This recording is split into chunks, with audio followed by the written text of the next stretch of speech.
Monsieur X, bonjour. Bonjour. Bonjour. Merci d'avoir accepté ce rendez-vous avec moi. Il y a quelques mois de cela, je vous ai présenté au lecteur de Top Secret. C'était dans le cadre des rencontres du magazine Top Secret en novembre à Paris. Et donc, vous avez pu parler au lecteur pendant une trentaine de minutes. On a eu beaucoup de questions par rapport à cette intervention. Ça a fait pas mal de bruit sur les réseaux sociaux. Les lecteurs ont beaucoup parlé de ce que vous avez dit. Ils veulent en savoir plus. Donc, c'est pour ça que je tenais absolument à vous inviter et à vous demander à vous donner ce rendez-vous. Donc, merci d'être présent. Merci de votre fidélité. Et puis, on sait que on vous connaît, les lecteurs vous connaissent. Je pense que ceux qui ne vous connaissent pas encore apprendront à vous connaître à travers le magazine.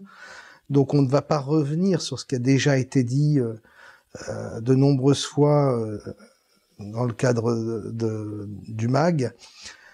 Par contre, c'est vrai que là, j'aimerais que vous développiez ce que vous avez dit lors de ces rencontres. Et que vous nous parliez des perspectives pour l'humanité.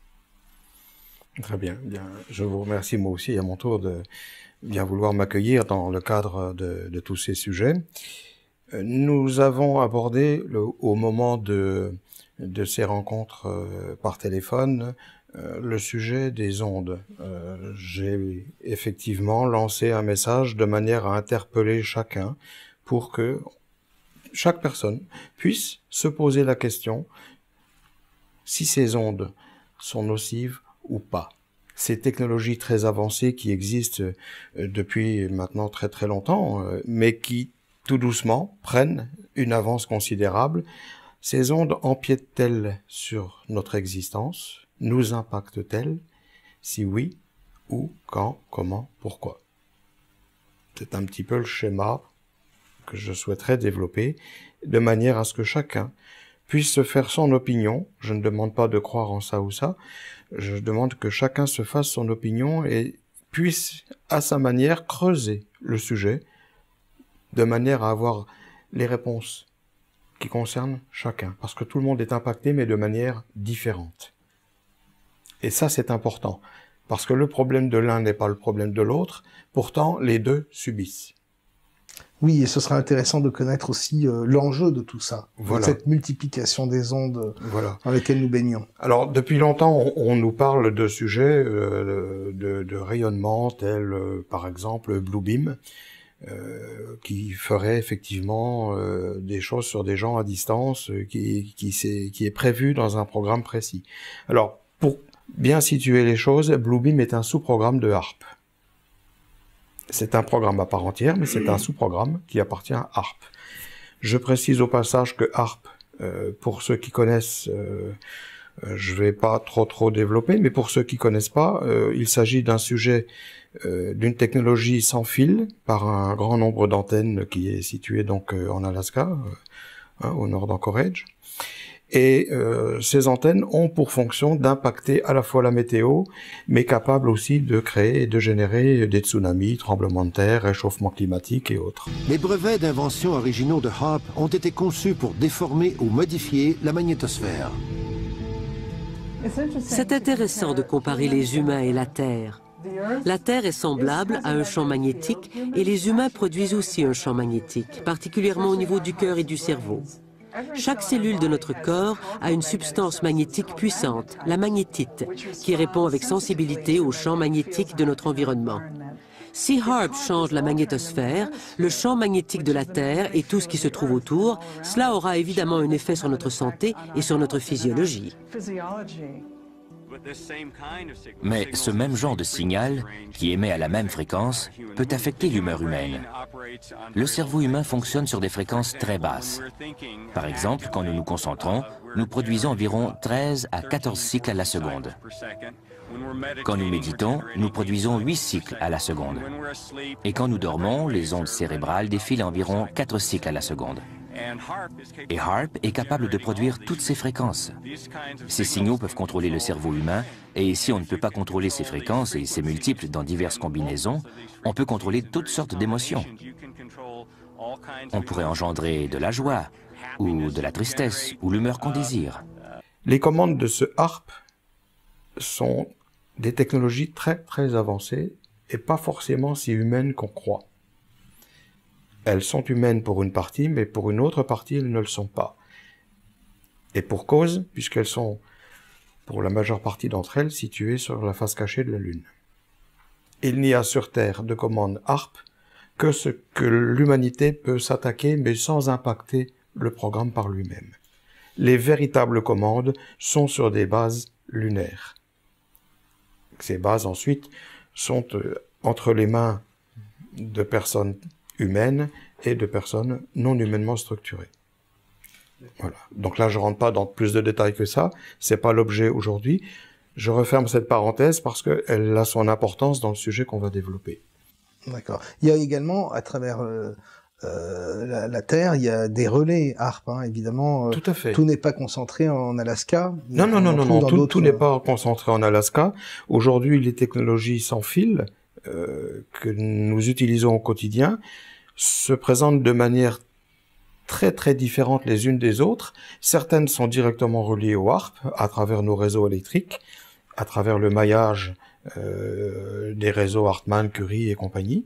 Et par conséquent, d'autres technologies telles que nous utilisons par exemple en informatique, en téléphonie et autres, n'ont rien à voir directement avec le HAARP, mais sont aussi une partie du programme. Et ce que vous voulez dire, c'est que si les commandes de ce programme HAARP, dont Bluebeam n'est qu'un sous-programme, si les commandes sont sur la Lune, ce que vous êtes en train de nous dire, c'est qu'il n'y a pas moyen de le stopper, ce mécanisme. C'était créé et ça a été transplanté là, sur le sol lunaire.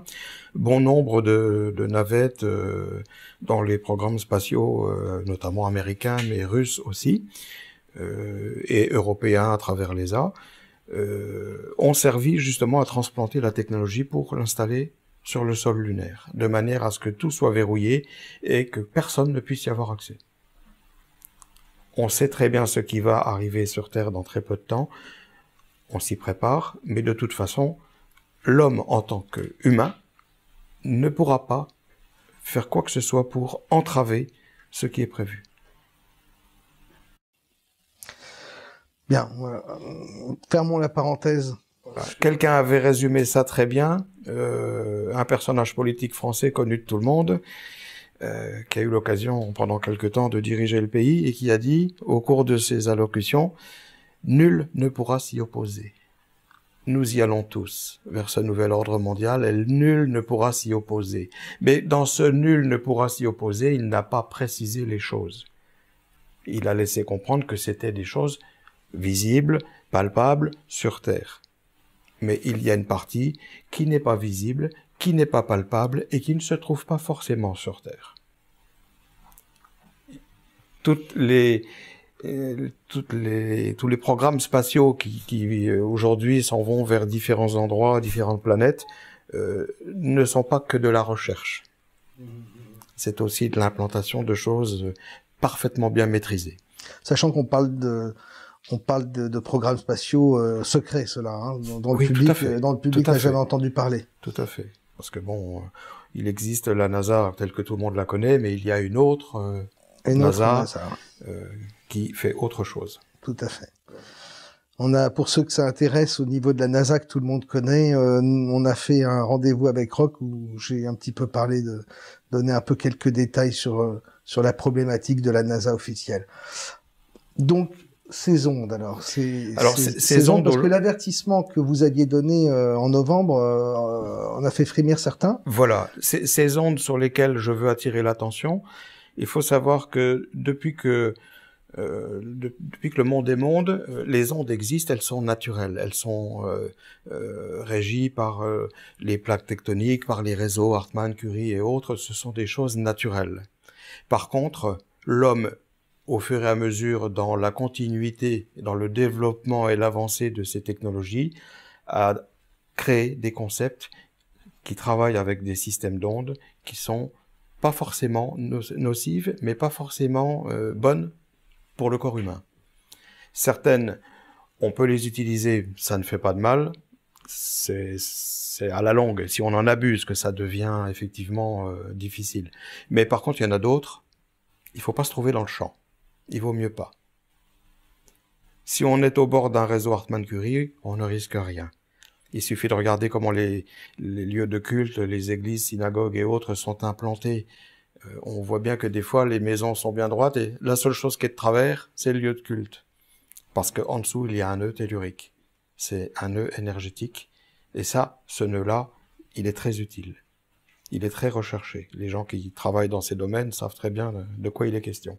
Lorsque j'ai émis le rapport Oméga, que certains connaissent déjà bien, je ne suis pas rentré dans trop de détails, mais j'ai fourni quand même un grand paquet de photos qu'on peut retrouver facilement, de manière à pouvoir faire prendre conscience de certaines choses, de l'existence de certaines choses.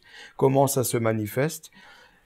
Ce sont des photos qui ont été prises par satellite. L'œil humain ne peut pas s'en rendre compte. Quand on passe en voiture, on ne fait pas attention. Pourtant, il existe d'immenses antennes qui couvrent des kilomètres carrés et qui génèrent des champs d'ondes, parfois bénéfiques, parfois très nocives. Quand j'ai lancé l'alerte par téléphone, je voulais m'adresser au public, notamment sur les ondes couplées, c'est-à-dire CPL, les courants de porteurs linéaires. Parce qu'une onde standard ne fait pas de mal, mais le CPL induit des fréquences qui sont nocives. Ces fréquences voyagent sur les réseaux de câbles que nous utilisons tous à la maison. Toutes les installations sont faites avec ces mêmes câbles, mais aucun n'est protégé, aucun n'est blindé. Or, ce signal est extrêmement nocif. Quand vous parlez de CPL, est-ce que par exemple le système CPL pour avoir Internet à travers l'électricité, c'est ça. Donc c'est précisément ça. C'est-à-dire quand on a ces deux terminaux qu'on branche sur des prises électriques, voilà, et qui permettent de transiter l'internet, ça fait partie de ces trucs qui sont. Ça fait partie de ça. Il y a quelques années en arrière, on était encore à l'époque de la guerre froide et les écoutes se faisaient par moyen des téléphones. Donc les pays s'espionnaient entre eux via les fils du téléphone avec des petites bretelles, etc. Depuis belle lurette, maintenant tout ça c'est terminé. On écoute les gens sur les fils du secteur. C'est-à-dire ce sont des champs diélectriques qui voyagent autour des fils et qui permettent de capter et de libérer en champ libre tout ce qui se dit. C'est tellement plus facile. Donc la technologie aujourd'hui a été développée à un point tel qu'elle négocie des fréquences précises qui sont au-delà de ce qu'il est normal et acceptable pour le corps humain et qui apportent tout doucement, chaque jour, au quotidien, toute une quantité de problèmes, tout un panel de difficultés qui font que les gens sont en train, à leur insu, d'être totalement modifiés. Totalement. C'est-à-dire que ça influe sur la nervosité, sur le sommeil, sur le système lymphatique, le système cardiaque, la santé en général, la fatigue, tout. Ça influe sur tout. Alors on est dans un maillage avec déjà les réseaux GSM, les antennes 2G, 3G, 3G+, 4G, maintenant arrive la 5G, à tel point qu'on assiste aujourd'hui à des installations, si on lève un petit peu le nez pour regarder ce qui se passe au-dessus de certaines toitures de bâtiments, notamment sur Paris, région parisienne, j'en ai personnellement observé, on voit des bras de grues qui viennent déposer au-dessus de ces antennes des fausses cheminées, comme des cloches, pour recouvrir ces antennes pour qu'on ne soupçonne pas leur présence. Mais ça n'empêche pas que ces antennes ont une part de rayonnement nocif. Alors de tout ça, sur les ondes, ça fait des années que vous prévenez les gens. Qu'on observe ça, qu'on en parle. Moi, je sais que on n'est pas les seuls à en parler. D'autres organismes en parlent aussi et interpellent les gens. Je pense normalement, en fait, à Robin Détois qui s'est lancé un petit peu dans l'aventure. Nextop, qu'on retrouve aussi sur Internet, qui parle de zones blanches, etc., et qui met en garde sur certaines gammes d'ondes. Et en même temps, en parallèle à tout ça, on entend de manière politique des discours qui se tiennent sur la transition énergétique. C'est là où les choses sont voilées, elles sont même tristement voilées, puisque personne ne sait ce qu'il y a derrière ça. À part les politiques qui, eux, savent très bien de quoi ils parlent, mais le public, lui, ne sait pas, parce que une transition, c'est passer d'une chose à une autre. Mais de quoi passe-t-on pour arriver à quoi? Est-ce que c'est expliqué publiquement? Non.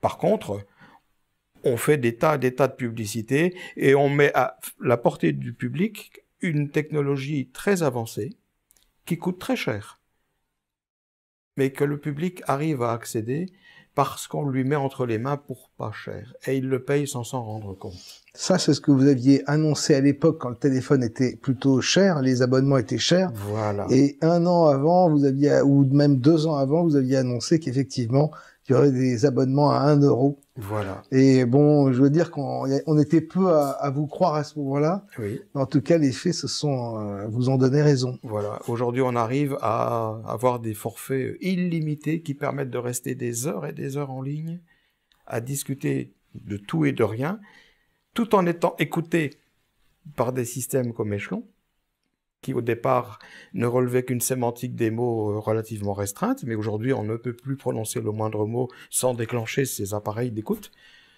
Donc, au bout du compte, on est écouté totalement. Et on s'en rend compte très facilement, parce que tout s'est développé de manière tout à fait à notre insu. N'importe qui achetant aujourd'hui un téléphone pour avoir l'Internet, lire ses mails, avoir ses réseaux sociaux, etc., télécharge sur son téléphone des applications.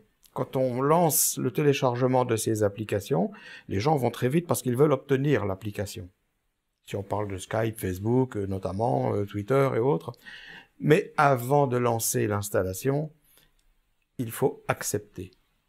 Et on accepte quoi? Il y a la liste, elle n'est pas cachée. Mais personne ne fait attention. Exact. Cette liste, elle relève de choses précises. Il n'y a plus de secret dans le téléphone, c'est fini. Pourquoi? Parce que ces applications veulent avoir accès à votre répondeur, à votre liste de personnes avec qui vous êtes en relation, à votre répertoire, veulent avoir accès à l'ensemble de vos communications entrantes, sortantes, les SMS, MMS entrants, sortants, tout ce qui est multimédia, photos, musique et autres, les petites cartes SD quand il y en a, et sinon quand c'est intégré au téléphone, ils veulent avoir accès direct. En réalité, que reste-t-il de secret dans le téléphone? Que reste-t-il de personnel? Si on regarde bien la liste, ça va loin, parce qu'ils veulent même avoir accès à notre insu, à la caméra, pour nous voir et voir ce qui se passe autour à notre insu, que nous soyons en communication ou pas, ainsi qu'à notre micro. Alors pour ça, on se dit qu'il suffit de débrancher la batterie pour que... Oui, mais pour être maintenant les tranquille. appareils font que, voilà, la batterie est intégrée, on ne peut plus l'enlever. Elle est sertie dedans. Je pense notamment à des grandes marques, genre Apple pour la citer, mais Samsung s'est lancé aussi dans le même créneau. Les derniers Samsung sortis, la batterie est intégrée, on ne peut pas l'ouvrir, on ne peut rien faire. On ne peut pas la retirer. Et même le téléphone éteint? Même le téléphone éteint. Et aujourd'hui, on pourrait dire, tiens, par champ induit, on branche le téléphone, on le met en charge. Aujourd'hui, c'est fini ça. On a les petits supports, les petits tapis sur lesquels on pose le téléphone et il se charge de lui-même sans fil, sans rien. Par induction. Ce qui veut dire que, par induction, si on arrive à charger un téléphone, on arrive à faire aussi quantité d'autres choses. Et ce sont justement ces ondes-là qui transitent sur nos technologies et qui impactent notre vie quotidienne, notre santé, notre comportement, ce que l'on ressent, ce que l'on va faire ressentir. Ça impacte tout. Les premiers symptômes, les gens commencent à avoir des maux de tête. Ça arrive que des fois on rentre dans une grande surface, on rentre dans un lieu quelconque. Le Wi-Fi est gratuit. C'est bien, tout le monde est content, le Wi-Fi est gratuit. On est là en train de manger, d'un seul coup on sent que on n'a plus faim. On n'a pas le goût, on retrouve pas au palais le goût des éléments, des aliments. On a des maux de tête, on est crispé, on sent que on a comme une pression sur le thorax. ce sont ces ondes de Wi-Fi. Alors au départ, on avait du Wi-Fi qui était dans une gamme d'ondes correcte. Puis ça s'est amplifié parce que on a eu la 2G, la 3G, la 3G+, la 4G. On arrive maintenant à la 5G. Mais on développe en même temps des champs d'ondes, des gammes d'ondes qui sont de plus en plus nocives.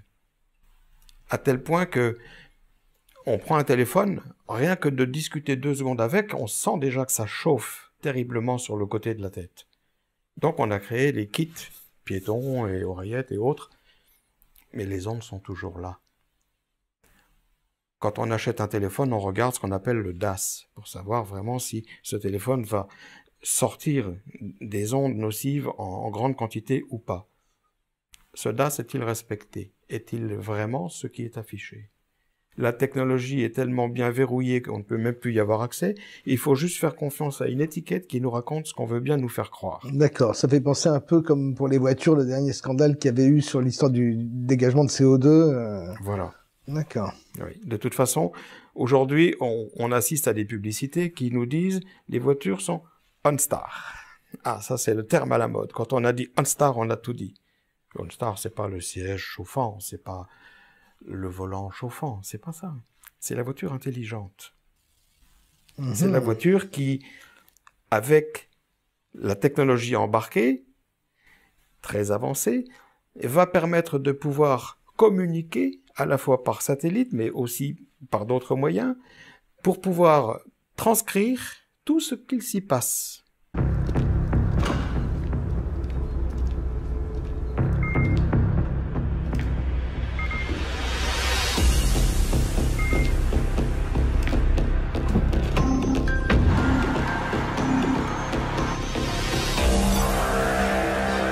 Merci de votre appel à OnStar. En quoi puis-je vous aider?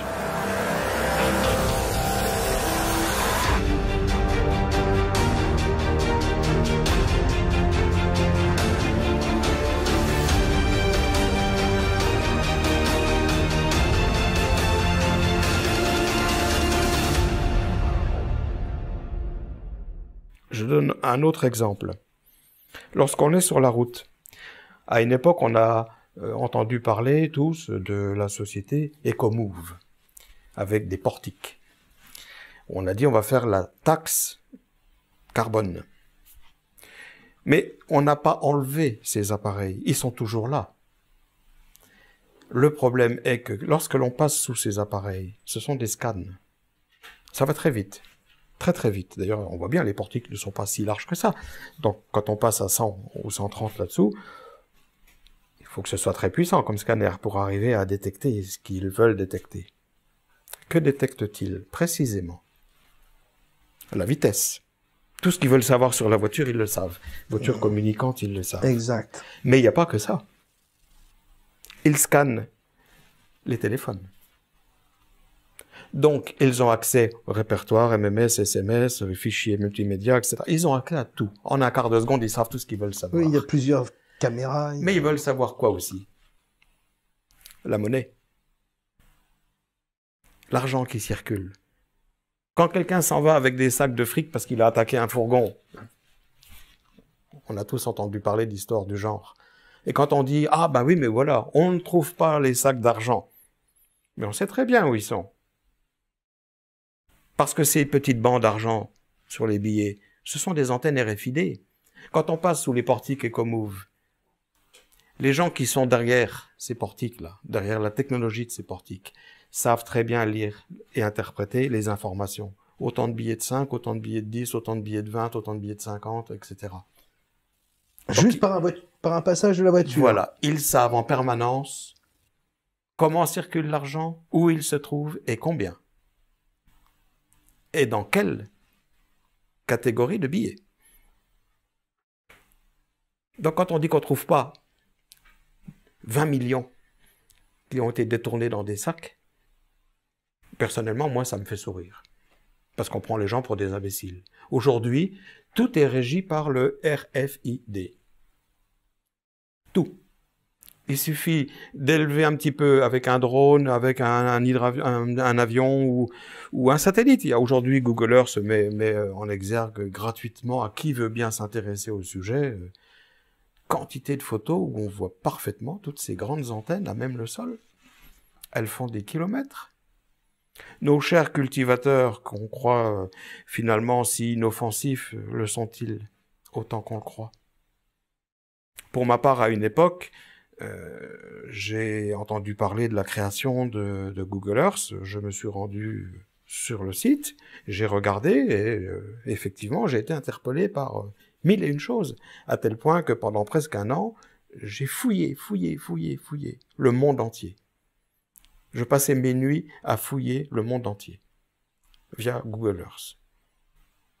Alors, de là, effectivement, j'ai sorti un document en montrant les choses. Ce document s'appelle le rapport Oméga.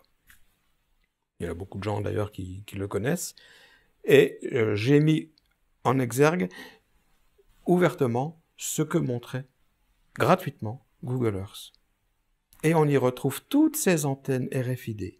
J'ai commencé parce que quand on ouvre Google Earth, ça allait directement sur le Texas et l'Alabama. L'Alabama est une partie qui coiffe le haut du Texas, comme ça. Hein, il y a une bande. Et dans cette bande-là, c'est là-dessus qu'à l'époque s'ouvrait Google Earth. Donc, on zoomait dessus et on s'aperçoit qu'on a un damier qui est parfaitement régulier, dans les moindres détails. Il n'y a pas un centimètre de plus qu'ailleurs. Chaque case fait 1200 mètres carrés. Dans chacune de ces cases, on y trouve des cercles, soi-disant de culture. Le problème, c'est que quand on se promène là-bas, en voiture, parce qu'on peut quand même y passer, il y a des routes qui y passent, mais il ne faut pas s'arrêter. Parce que on vous répond, enfin, si vous posez la question de savoir ce qu'on cultive dans ces endroits, on va vous répondre la même chose. Qu'est-ce qu'on y cultive? Des salades. Parce que dès l'instant qu'on est sur ces routes, systématiquement, on est filmé. Il y a des mâts, il y a des caméras qui filment, et c'est pas des petites caméras ni rien, c'est de la très très haute densité. Et subitement, comme ça, on ne sait pas d'où ça sort. Il n'y a pas d'habitation, il n'y a rien, il n'y a pas de base militaire, il y a rien sur des centaines de kilomètres. Et d'un seul coup, on se retrouve survolé par des hélicoptères qui nous somment de ne pas s'arrêter et de continuer notre route. Pourquoi ne faut-il pas s'arrêter? C'est précisément là où moi ça m'a interpellé. Alors, l'ordinateur étant un outil de travail très intéressant, puisqu'on nous met à notre disposition des technologies intelligentes, utilisons-les intelligemment. Donc j'ai zoomé. Je suis descendu aussi près que j'ai pu, jusqu'à la limite du flou, pour vraiment me rendre compte de ce qu'il y avait dans ces cases. Et de là est sorti ce fameux document, le rapport Oméga, qui est accompagné à la fin d'un DVD de 12 000 photos. Voilà. J'en reviens donc à ces ondes dont nous parlions dès le début, puisque c'est surtout là-dessus que je souhaite interpeller tout le monde. Nous utilisons des technologies aujourd'hui sans fil comme le téléphone portable, les ordinateurs portables, la téléphonie, et quantité de choses autour de nous sont sans fil. Ça appartient à des organismes d'État ou des organismes privés, puisqu'aujourd'hui l'État crée des organismes privés pour pouvoir gérer ces installations. Et ces appareils travaillent dans des gammes d'ondes dont certaines ne sont pas très méchantes, mais d'autres par contre, oui. Elles impactent chacun. À tout niveau. Que nous soyons à table, que nous soyons au salon en train de regarder la télé, que nous soyons en train de dormir, ces ondes travaillent et nous impactent. J'avais expliqué à plusieurs reprises, notamment dans certaines conférences, j'avais expliqué que chaque personne sur Terre n'est qu'un petit terminal biologique, une petite antenne. Alors ça avait fait sourire les gens. Ils se sont dit, on est là, on vit, on existe, on a pouvoir de décision, on fait ce qu'on veut. Oui, certes. Ça, c'est ce que on voit, c'est ce qu'on perçoit. Mais sur un autre plan, beaucoup plus avancé, là, on comprend que les petites antennes que nous sommes, et qui se déplacent sans arrêt, comme des milliards de petites fourmis partout tout autour du globe, ces antennes ont une utilité, mais subissent aussi, à travers les ondes, quantité de choses qui font que ça impacte l'existence de la race humaine sur Terre. Maintenant, chacun est libre de croire ou de penser, sommes-nous réellement seuls dans l'univers ou sur Terre? Le sujet, je le laisse ouvert pour ceux qui y sont intéressés. Mais néanmoins, il existe sur Terre, à différents types de couches, extérieures comme intérieures, différentes formes de vie, qu'elles soient animales, végétales, minérales ou humaines. Le monde du vivant n'est pas toujours fait de pattes, un tronc, des yeux, une tête, un nez. Non. Le monde du vivant est parfois fait de choses auxquelles on ne s'attend pas. Un arbre, une plante, c'est vivant. Ça n'a pas de pattes, ça n'a pas d'œil, ça n'a pas... Voilà. Mais c'est vivant. Et ces formes de vie-là sont aussi impactées par les ondes. Il suffit d'approcher une plante qui se porte bien près d'un simple compteur Linky. En très peu de temps, on va voir la plante devenir toute chétive, avoir certaines maladies. Pourquoi? On pourrait parler, parce qu'en ce moment, beaucoup de monde parle du compteur Linky, justement. Parce que là, alors, ce compteur Linky, Linky, c'est quelque chose qui fait peur, parce qu'on parle de transition énergétique. Nous ne sommes pas le pays en tête de l'installation de ces technologies. D'autres pays, avant nous, ont effectivement développé ce qu'on appelle des compteurs qui sont dits intelligents. Ils ne s'appellent pas Linky, Linky c'est chez nous, en France, notamment en Europe. Mais ailleurs, ils portent aussi d'autres noms. Et ils existent depuis un moment. Beaucoup de gens ont constaté que lorsqu'ils sont en contact du champ de rayonnement de ces compteurs, eh bien, leur quotidien est perturbé. C'est vrai. Ils sont plus nerveux, ils sont fatigués, ils développent des maladies. Et on ira tout à l'heure dans la liste de ce que j'ai pu relever. C'est quand même assez intéressant de voir que tous ces différents points, ça impacte tout le monde. Je ne connais personne autour de moi qui ne soit pas impacté par au minimum 3 points de la liste. Donc ça veut dire qu'il y a bel et bien un réel phénomène de société, il y a bel et bien une volonté pure, dure et certaine de vouloir transformer l'humanité. La cybernétique n'est pas loin. À partir de là, ceux qui sont aux manettes, discrètement, souhaitent transformer l'humanité pour en faire quoi, précisément? Donc on va y venir. On va rentrer dans la liste que je parle, de manière à ce que chacun puisse identifier s'il est impacté ou pas par tel ou tel phénomène. Et se reconnaissant dans la liste de différentes manières, à ce moment-là, chacun comprendra qu'il est réellement concerné par cette histoire de champ d'ondes. C'est important de le savoir. Donc, concernant la liste des différents phénomènes qui impactent les gens au quotidien, j'ai pris note de quelques exemples, par exemple comme les maux de tête, les problèmes acouphènes, de l'insomnie. De plus en plus de gens sont à la fois dérangés la nuit dans leur sommeil, ont des phases de sommeil qui sont complètement en dehors du temps qui devrait normalement servir à dormir. Il y en a d'autres qui ne dorment quasiment plus du tout. Ils se relèvent la nuit, ils vont manger, ils vont boire, ils font du ménage, du repassage, ils s'occupent, mais ils n'ont plus sommeil. Ou alors ils sont dans leur lit, puis ils attendent que le temps passe. Il y a des vertiges. Des gens qui ont des vertiges, comme s'ils étaient assis, debout, sans arrêt. Ils ont des vertiges, tout en étant calmes. Des palpitations cardiaques. Et des irritations cutanées. Dans le temps, on disait, bah tiens, c'est la faute au printemps, il y a les pollens, il y a ci, il y a ça. Non, c'est aussi des champs d'ondes qui créent ce genre de phénomène. Des problèmes d'estomac, c'est-à-dire des lourdeurs, des problèmes de digestion, des problèmes de nausée, on va dire. une très haute sensibilité. Des gens qui sont devenus comme ça d'un seul coup tellement sensibles qu'un rien les touche. Alors ils partent soit en dépression, ou soit ils s'énervent, ou on a l'impression d'avoir face à soi des gens qu'on appellerait bipolaires. Voilà. Moi, personnellement, j'ai connu des gens comme ça. C'est assez difficile à vivre.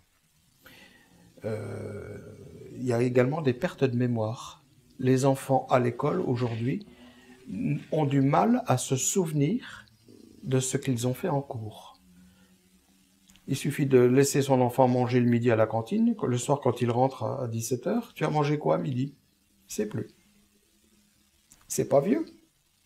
Il s'est écoulé 5 heures. Oui, on note bien qu'il y a une perte, une érosion de la mémoire des gens. Enfin bon, on en est tous plus ou moins victimes. Quand on discute avec le corps enseignant, les professeurs nous disent, mais de toute façon, il faut sans arrêt répéter.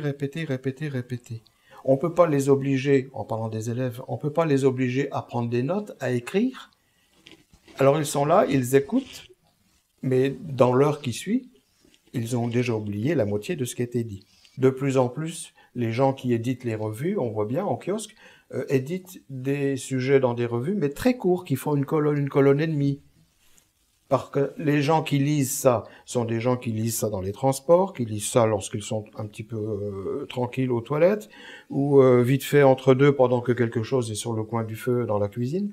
Mais ce ne sont pas des sujets qui nécessitent des pages et des pages, parce que les gens ne retiennent plus. C'est fini.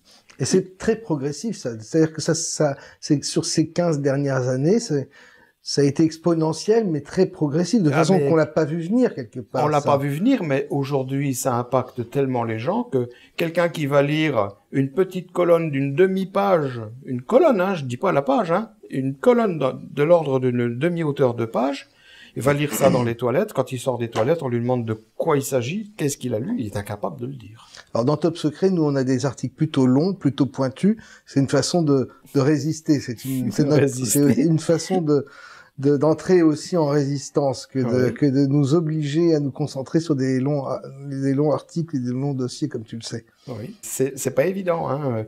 C'est pour ça que les gens qui rédigent ces magazines-là font des sujets très courts.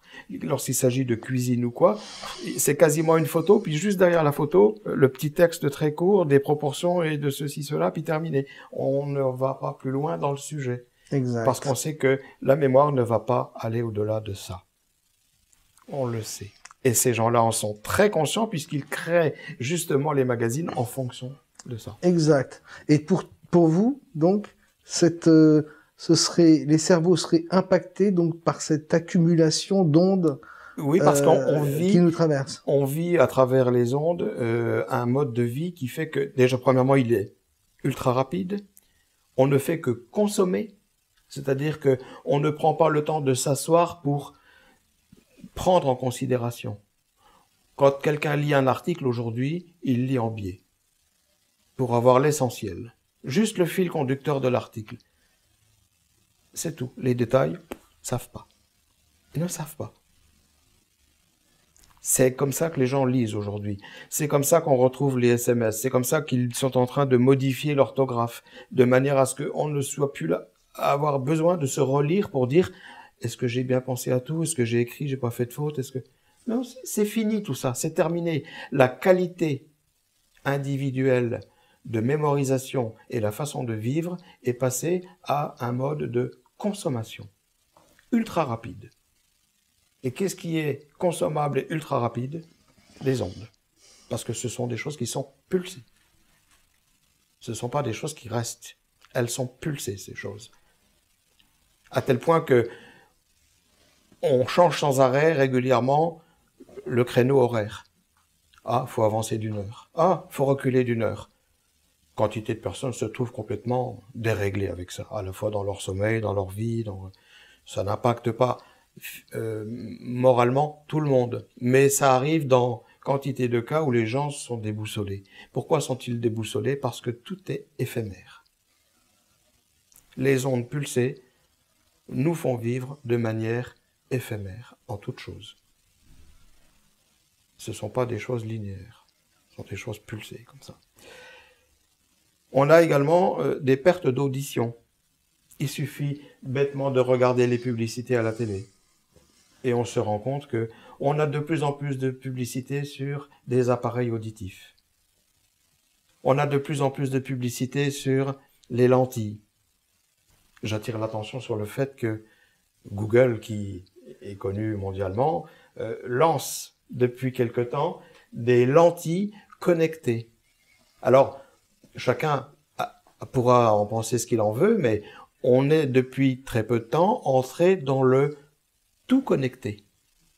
On a les lunettes qui sont connectées. On ne sait plus où sont ces lunettes. Ah, bah, elles sont connectées. Il suffit de les appeler. Et je crois que les grandes sociétés qui ont élaboré ces systèmes de lunettes connectées cherchaient également en dessous à faire des contrats avec certains ministères. Tout à fait. Ministère de la Défense et autres, j'ai entendu dire ça. Oui. Donc pour que ces lunettes connectées puissent être en fait connectées aussi sur certains serveurs. Voilà. Mais moi j'appelle le public arrivent directement. Moi j'appelle le public à réfléchir parce que des lentilles qui sont connectées, elles sont connectées à qui, à quoi? Elles sont connectées premièrement à ce qu'on voit, puisqu'elles retransmettent ce qu'on voit. Mais ce qu'on voit, c'est l'œil qui voit. Et cet œil qui voit, il est quand même relié de manière humaine au cerveau. Ça veut dire que les lentilles transmettent à la fois ce que la personne voit, mais elles sont également connectées au cerveau.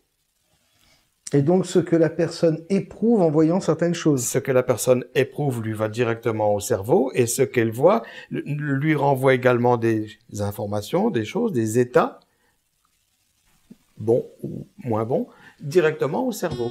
Ceci est la caméra de contact iCast, une caméra HD qui se porte sur l'œil. Voici comment elle se place. Voici comment elle fonctionne. Et voici ce qu'elle voit.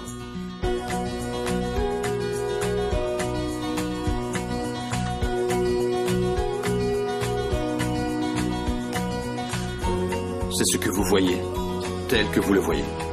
C'est votre vie en live. C'est le live de votre vie. J'ai entendu dire que certaines lunettes connectées pouvaient également filmer la pupille de l'œil et qu'en fonction de certaines situations, par exemple, statistiquement, on a 3, 4, 5, 10 000 personnes qui sont en train de mentir. On peut voir à ce moment-là les pupilles qui se modifient, se dilater, enfin avoir un petit changement, une petite modification. Et d'un point de vue statistique, ça permettrait à certains services, etc., de savoir très exactement, très précisément quand telle ou telle personne ment, parce que des milliers de personnes vont avoir ce même comportement. Alors je ne sais pas si on en est encore là. Deux choses là-dessus. Il y a quelques années en arrière, dans les jeux vidéo, est sorti un jeu qui s'appelait Vegas. C'est un jeu qui consiste à construire des hôtels, des casinos, et à les faire fructifier financièrement, pour en tirer le plus de profit possible. Mais ce jeu intègre aussi une façon de regarder les passants dans la rue, un petit peu à la façon de Personal Interest qui passe à la télé sur TF1, où on voit ce petit carré sur les têtes, qui suit les têtes au fur et à mesure. Oui. Eh bien, le jeu faisait exactement la même chose et permettait de savoir si la personne était bien intentionnée ou mal intentionnée. C'est-à-dire qu'on rentre dans un contrôle individuel et aussi de la manipulation au niveau de la pensée, au niveau du cerveau. Et on peut donc par champ induit, soit avec des caméras à reconnaissance faciale qui sont en train de pulluler partout, oui. Avec un prix quand même de 25 000 € la caméra, avec un système de 400 000 € au départ, hors caméra. C'est juste le système qui permet de pouvoir travailler avec la reconnaissance faciale, et vient se greffer sur ce système X caméras à 25 000 €. Toutes les villes ont-elles les moyens de s'équiper de ce genre de choses? Et quelle en est la finalité, si ce n'est effectivement à travers le tout connecté? Une route traverse le désert. Lexus. La route sur laquelle vous êtes John Anderton et la moindre. Assurez-vous. Diamant. Faites-les briller. Bonsoir, John Anderton. Offrez-vous des vacances à la carte. John Anderton! Une bonne Guinness ne serait pas de refus! Les vrais fans doivent de la Guinness!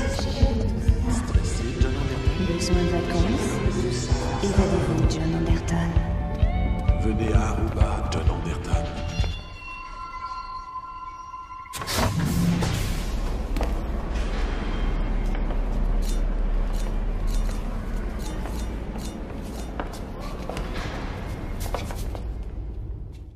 Quand on dit tout connecté, c'est pas forcément les lentilles, c'est pas forcément les lunettes, c'est pas forcément les systèmes auditifs. C'est aussi le téléphone qu'on a sur soi. C'est aussi la carte ou le passeport qui a une puce RFID. Tout ça, c'est du tout connecté. On est aujourd'hui avec des chaussures dont une grande marque avec une grande virgule fait la publicité, où ces chaussures-là sont connectées. On regarde des films comme Retour vers le futur, où le blouson s'adapte à la longueur des bras du jeune homme, les chaussures s'adaptent aussi. Cette même grande marque aujourd'hui a déjà sorti les chaussures et est en train de préparer pour sortir les vêtements. On arrive à ce futur dont tout le monde a regardé le film en prenant ça pour un bon moment de détente, mais néanmoins, ces overboards qu'on voit qui travaillent sur des chandons d'induits, qu'on voit dans ce film, on les vend aujourd'hui. Ils sont en vente. Ils sont à une centaine d'euros. Overboard? Mais où il est? Tiens! Là!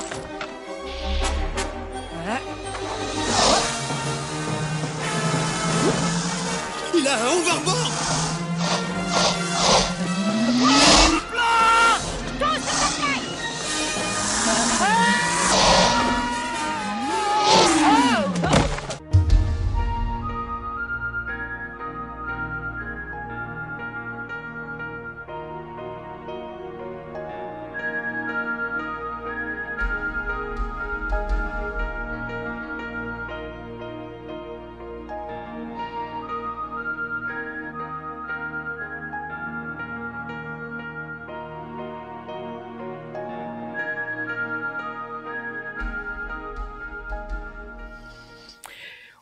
On a également, dans la perspective de la mise en place du nouvel ordre mondial, quantité de technologies qui sont en train de se mettre en place, à la fois pour réduire les libertés des populations, et pour justifier ça, bien entendu, les fameux attentats que tout le monde entend parler aux quatre coins du monde. D'ailleurs, c'est pas pour rien si ces choses-là ont lieu. C'est justement pour pouvoir justifier de la mise en place de ces technologies et puis de ces forces de l'ordre qui finalement vont être à la limite plus nombreuses que les populations qui travaillent. Il y aura plus de répression que de gens qui pourront vivre sans histoire.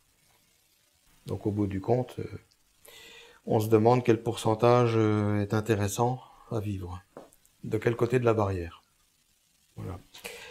Je voulais également attirer l'attention sur les pertes d'audition, parce que je disais tout à l'heure, de plus en plus de publicités font que, sans citer de marque précise, on amène à des systèmes qui permettent de mieux écouter, de mieux entendre, parce que on justifie que beaucoup de gens ont des problèmes d'audition. Mais dans la réalité, c'est justement pour pouvoir à la fois capter ce que la personne pense, à travers son système auditif, mais capter son champ auditif proche. Ce qui fait que quelqu'un qui a un appareil comme ça va manger au restaurant, discute avec les gens à table avec qui il est, mais on entend aussi très aisément ce qui se dit autour. C'est de l'espionnage silencieux, avec une sémantique des mots, des programmes comme Échelon et autres qui permettent de dire, ben voilà, pendant que cette personne était à tel endroit, voilà, à tel endroit, il y avait aussi telle discussion avec telle et telle personne. Et c'est comme ça qu'ils vont faire les recoupements, et c'est comme ça aussi qu'on arrive à des technologies genre pré-crime et autres, comme on a vu dans les films Rapport minoritaire. Imaginez un monde sans meurtre. J'ai perdu mon meilleur ami. J'ai perdu ma tante. J'ai perdu mon papa. J'ai perdu mon père. J'ai perdu ma femme. Il y a 6 ans, le taux d'homicide dans ce pays avait atteint des proportions épidémiques. Il semblait que seul un miracle pouvait stopper l'hémorragie.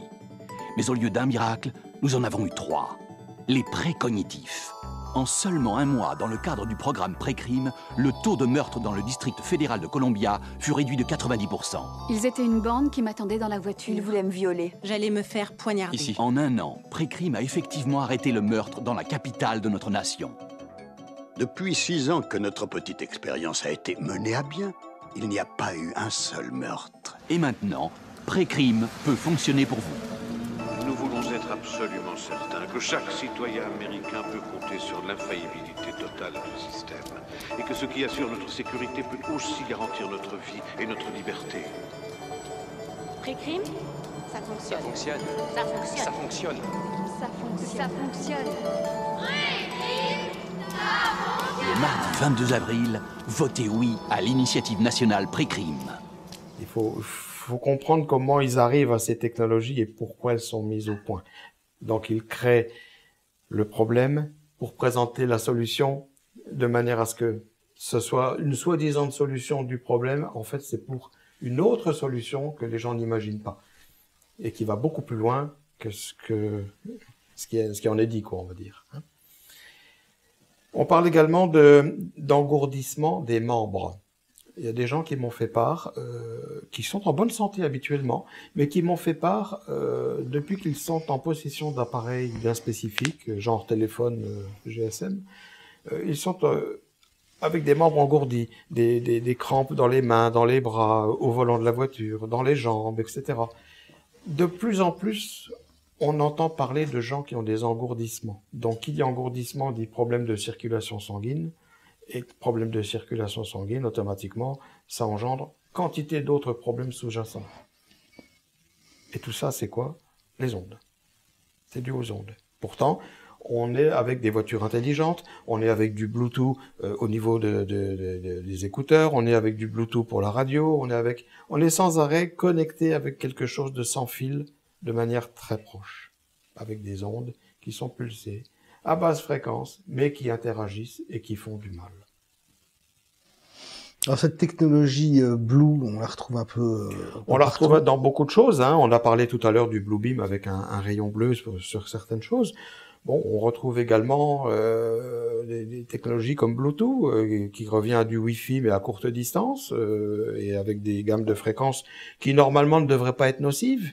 Mais quantité de personnes qui utilisent des claviers Bluetooth au bureau ou une souris sans fil reconnaissent avoir des engourdissements, des picotements, de la fatigue, etc. Et quand on soulève le clavier, qu'on le retourne, il est bien expliqué en dessous que si on a des engourdissements, il faut tout de suite aller consulter.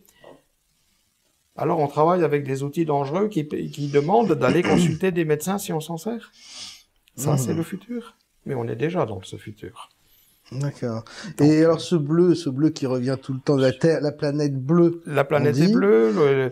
Chez nous, on a le gaz, l'électricité qui propose des contrats bleu ciel, qui sont devenus Engie, et Engie avec un espèce de nuage bleuté comme ça, et puis écrit Engie en blanc dedans. On retrouve toujours ce bleu d'ailleurs dans les réseaux sociaux. Voilà. Twitter, c'est le fil conducteur, le fameux bleu de Facebook également. Oui, tout à fait. Tout à fait. Alors c'est à la fois une couleur apaisante. Oui. C'est pas agressif, c'est apaisant. On regarde les meetings politiques quand il y a eu les présidentielles en 2012. Le fond d'estrade des personnages qui se sont présentés aux différents meetings était toujours bleu, mais d'un beau bleu ciel, uni, propre. Je dis ça parce que beau bleu ciel propre, on l'a pas, hein, avec les chemtrails. Mais bon, ça c'est un autre débat, les chemtrails. Ça vient aussi avec les ondes, hein, ça interfère aussi, hein, mais on en parlera plus tard. Je parlais également tout à l'heure de fatigue généralisée. Combien de gens, moi-même aussi, je ne fais pas exception à la règle, hein, je suis impacté aussi comme tout le monde de la même manière, hein, mais combien de fois ça m'est arrivé à titre personnel de sentir les membres, les épaules, fatigue, j'arrive pas à lever le bras, je suis pas bien, voilà, ce sont les ondes. Alors on m'a dit, oui, mais là, tu habites dans une région où il y a beaucoup d'eau, etc., il y a beaucoup de cours d'eau, c'est vrai que là où j'habite, il y a beaucoup de lacs, mais c'est pas ça qui fait que. J'ai beau changer de région, le problème reste. C'est bien l'impact des ondes. Et quand on regarde un petit peu là où j'habite, il y a beaucoup de forêts, de choses comme ça. Là, on regarde, il y a même de faux sapins qui sont des antennes. Mais ce sont des faux sapins parmi les autres sapins. Ce sont des antennes que nos chers opérateurs téléphoniques implantent à droite à gauche. On a eu les grandes antennes sur des mâts, on a eu des grandes antennes sur les toits. Maintenant, on a des antennes plus courtes. Après, on a dissimulé les antennes sous des fausses cheminées. Maintenant, ce sont des faux arbres. Les antennes sont maintenant dans les lieux publics, dissimulées dans les enseignes. Combien d'enseignes, genre McDonald's et autres, diffusent sur le parking leur Wi-Fi totalement gratuit? Y a-t-il une antenne Wi-Fi? Non, elle est coulée dans l'enseigne. Qui voit? Personne. Strictement personne. Les systèmes autoroutiers, dans le temps, on prenait son petit ticket à l'automate. Maintenant, on voit ça de moins en moins. Partout, on a le petit T, liberté. Mais le petit T, liberté, de quelle liberté parle-t-on? Du petit boîtier bleu qu'on doit fixer au pare-brise et qui fait que la barrière se lève toute seule quand on arrive à proximité et qui fait le péage directement sur le compte bancaire sans avoir à s'arrêter. Ça aussi, ce sont des ondes. Bah alors on peut voir les choses différemment, se dire mais c'est merveilleux tous ces progrès, ça nous facilite la vie, mais il y a le retour de la médaille, hein, il y a le revers de la médaille qui fait que d'un côté on a la facilité, le confort de vie, on va dire, puis de l'autre côté ça se déguise effectivement en quantité de choses qui sont incapacitantes pour l'humain. Derrière ces ondes, ce sont des programmes bien précis. C'est pas comme ça envoyé juste pour dire faire fonctionner tel truc. Non, non, il y a des programmes. Parce que derrière, c'est aussi la réduction des masses de population. La diminution des populations. Et ça se fait sans bruit. Elle se fait comment, cette diminution? Elle se fait avec des ondes. C'est pour ça qu'il y a autant d'antennes partout. On ne met pas des antennes n'importe où comme ça pour rien. C'est surtout là où les gens vivent, et c'est surtout là où on a besoin que la population soit moins densifiée.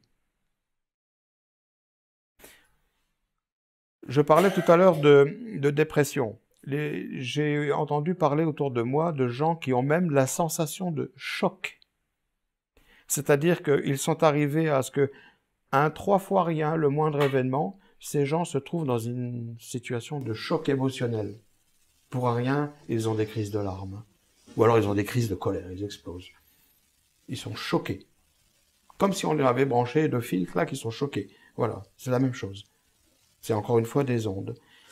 L'électricité dans le corps, ça aussi. Beaucoup de médecins commencent un petit peu à mettre l'accent sur le fait que y a de la recherche qui se fait, parce que quantité de personnes ont l'impression d'avoir, comme si on les électrocutait. Ils sont là, au calme, dans leur salon, en train de regarder un film. D'un seul coup, clac, hop, un grand arc électrique dans la cheville. Oui, alors, qu'est-ce qui a fait que? Il y a des phénomènes également. On a parlé dans Top Secret, on a fait un dossier là-dessus sur le harcèlement électromagnétique avec des personnes qui sont victimes d'armes électromagnétiques utilisées par une cybercriminalité, enfin par une criminalité high-tech qui utilise des techniques d'ondes, basse fréquence ou ondes pulsées pour nuire à des personnes. Ça va assez loin et le problème, c'est que c'est pas encore reconnu, ça, parce que c'est utilisé de pays à pays pour se livrer des guerres. Donc, ils ne vont pas mettre ça sur la place publique. C'est ça. Moi, j'ai assisté à des démonstrations il y a quelques années en arrière où il s'agissait d'un véhicule militaire avec comme une grosse parabole qui se lève comme ça. Et puis, un bus est arrivé à un checkpoint, ils ont envoyé l'onde. L'onde a fait tchouf, terminé. À la seconde même, les 50 personnes du bus ont été brûlées, carbonisées, noires, aussi noires que des vêtements. Et les corps ont rétréci, ils ne faisaient que 50 cm. Quand la grue est arrivée avec la pelleteuse pour faire la tranchée, ils ont creusé 53 cm précisément. Ils ont aligné les corps, ils ont rebouché, tassé, ni vu ni connu. Aujourd'hui, ce système embarqué sur ces appareils est à l'œuvre, pas encore chez nous en France, ce qui ne veut pas dire qu'on n'en possède pas. Attention. On en possède très certainement. J'en ai pas encore vu sur le territoire, mais je serais pas surpris qu'un jour on découvre que nous sommes également détenteurs de ces armes-là. Alors le souci, c'est que même au-delà des États, c'est des armes qui peuvent tomber entre de mauvaises mains. C'est-à-dire que ce sont des armes qui sont développées pour pouvoir anéantir des foules. En cas d'émeute, en cas de... Voilà, on envoie une onde, un choc électrique. Ça fait penser... de la douleur, quoi. Ça fait penser à ce qui était montré dans le film où on voit, le film avec Tom Cruise, où on voit notamment ces gens qui sont réduits en poussière en quelques centièmes de seconde après avoir reçu un rayon électrique.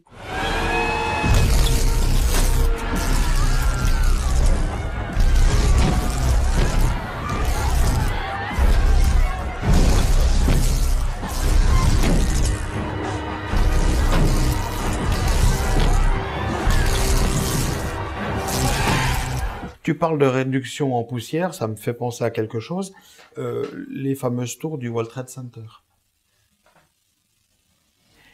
Les tours du World Trade Center, au moment de la construction, n'ont pas été construites comme ça, par n'importe qui faisant n'importe quoi. Ce sont quand même des architectes et des ingénieurs très très très chevronnés qui ont érigé ces bâtiments avec le top du top de ce qui se fait pour construire ce type de bâtiment. Comment est-ce qu'on peut expliquer que d'un seul coup, oublions les avions, hein, qui sont soi-disant rentrés dedans, qui à mon sens sont plus un effet d'optique qu'autre chose, mais comment du béton vibré à une telle densité est tombé comme ça en cendres pour s'effondrer? C'est des ondes. Parce que ce béton qui est vibré, et dedans il y a quand même de la caillasse, du silex, on ne fait pas comme ça, on ne réduit pas en poussière ce genre de choses aussi facilement. Et ce sont des ondes. Et ces ondes ont été propulsées par quoi? Ces fameux vaisseaux qu'on a vus autour, qui sont approchés. Tout le monde a dit oui, c'est la main du diable, machin, on a vu des vaisseaux, Oui, il y avait bien des vaisseaux, on est bien d'accord. Mais ce n'étaient pas des vaisseaux d'origine extraterrestre. Rien du tout de tout ça.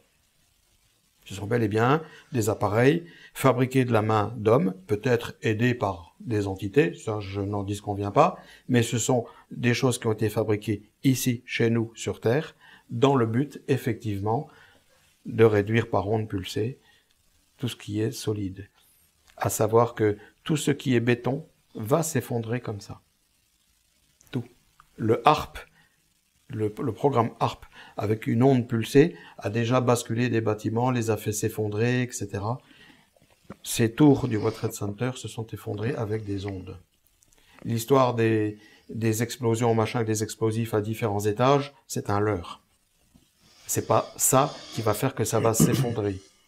Parce que le métal, aussi épais qu'il puisse être, qui est coulé pour pouvoir faire en sorte que ces tours soient érigées, pour que ce métal fonde et soit tordu, c'est pas une explosion. Parce que la densité du métal a été modifiée. Et pour modifier la densité de quelque chose aussi solide que de la roche, de la pierre, du béton ou du métal, quoi de plus efficace que des ondes qui transforment directement, qui impactent directement la fréquence de ces matériaux? J'ai toujours dit depuis bon nombre d'années, ce qui fait le plus peur à n'importe quelle force militaire terrestre, c'est ce qui ne se voit pas, ne fait pas de bruit, n'a pas d'odeur, n'a pas de couleur, et qui fait mouche à chaque fois. Ça s'appelle les ondes. Et aujourd'hui, on se livre des guerres, de missiles, etc., qui vont de manière intercontinentale se livrer des combats, mais tout est fait avec des ondes. Tout. C'est pas une poudre ou un élastique qui envoie comme ça. Non. Ce sont des choses qui sont guidées par satellite, guidées par... Mais ce sont des ondes. Et j'en reviens à l'humanité, donc, et à l'impact sur les cerveaux. Ce que vous racontez là, sur la modification de l'être humain, ça rappelle des épisodes de l'histoire, ça modifie fondamentalement les molécules et toutes les cellules du corps humain. Ce qui fait que on peut modifier le groupe sanguin de quelqu'un. On fait ce qu'on veut aujourd'hui avec ces ondes. Bien sûr, hein, sur des fréquences précises, etc. Chaque personne a une empreinte digitale qui lui est propre. Tous les documents dits, entre guillemets, biométriques sont basés sur ça. Maintenant, il faut savoir que chaque personne a, au même titre que son empreinte digitale qui lui est propre, eh bien, chaque personne a sa fréquence qui lui est propre. Parfois très proches l'une de l'autre, ce qui fait que quand les gens se connaissent, ils s'entendent tout de suite, parce que les fréquences sont très proches. Par contre, quand les fréquences sont très éloignées, on voit que c'est des gens qui ne trouveront jamais un accord, ils n'arriveront jamais à s'entendre, parce que les fréquences ne sont pas faites pour s'accorder. Et à partir de là, quand on regarde, ne serait-ce que cette petite explication-là, globalement, sur toute la Terre, tous les combats qui sont menés par des champs d'ondes qui veulent s'éliminer entre eux. Des gammes d'ondes. L'onde de telle fréquence jusqu'à telle fréquence, ça correspond à telle population. Quand ils veulent éradiquer, ils éradiquent. Les vaccins, c'est la même chose. Un vaccin, comme j'ai expliqué déjà plusieurs fois, c'est composé de quoi? C'est composé de cristaux liquides qui sont complètement neutres. On en a de manière naturelle dans le corps. Donc quand on se fait vacciner, on nous injecte des cristaux liquides, mais ce qui est dangereux, c'est ce que l'on ajoute à ces cristaux, ce qu'on appelle un adjuvant. Et c'est cet adjuvant-là qui est dangereux, voire mortel. Alors quand on écoute les informations à la télé, ou à la radio, ou dans les journaux, on voit que quand il y a une pandémie, c'est ciblé. On entend souvent parler des tas de grippe ou de gastro-entérite. Ah, c'est toujours le Pas-de-Calais. Bizarre. Tiens donc. Le Pas-de-Calais. C'est pas ailleurs, c'est là. Quand il y a la grippe, c'est là, puis ça fait le tour, ça vient là, puis là. Mais ça, voilà, ça suit la frontière, la découpe des départements. Tiens donc. C'est fait par onde, par satellite. C'est à partir de là que les vaccins interagissent. C'est à partir de là que les gens se font flinguer. Parce que c'est avec l'onde que les cristaux liquides se mélangent avec l'adjuvant. Et c'est là que le travail se fait, sur des endroits précis. C'est ciblé. Ce sont des tests. Si on tape FEMA sur n'importe quel moteur de recherche, on va tomber sur une liste de sites, mais en haut, on a accès à web, images, machin, truc. Il suffit de cliquer sur images. Et là, on tombe sur des pages et des pages et des pages de photos qui montrent quoi? Pour bon nombre d'entre elles, elles montrent le logo de la FEMA. Ok, très bien. C'est normal, c'est logique. Mais pour le reste, elles montrent quoi? Elles montrent des terrains très grands, de grandes étendues, avec des immenses curveurs gris. Dans chaque curveur, on peut mettre jusqu'à 5, 6 personnes. Ce sont des cercueils qui sont prêts en vue d'une pandémie mondiale qui est sur le point d'être déclenchée, totalement mise en œuvre par les forces occultes des pouvoirs et des dirigeants actuels. And the right side of the road was filled with, which I thought was portable toilets. I never looked at them that close. Same in color, maybe black, but which was an odd color.